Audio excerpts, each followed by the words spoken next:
नमस्कार, प्रणाम। हम राहुल चौधरी आप सब तमाम विशेष भोजपुरी श्रोता दर्शक बंधु सबके हाथ जोड़ के पाँव छू के प्रणाम करते नहीं भैया।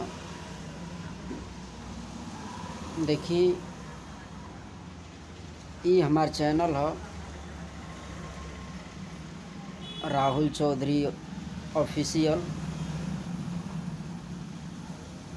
एक आप लोग सब्सक्राइब करें जा। इ नया चैनल बा भाई के, तो एक सब्सक्राइब करें जा, लाइक करें जा। राहुल चौधरी ऑफिशियल,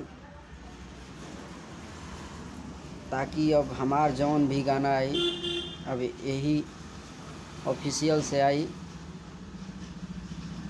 तो आप लोग से हम ये कहब कि हमारे चैनल के ज़रूर सब्सक्राइब करें, शेयर करें।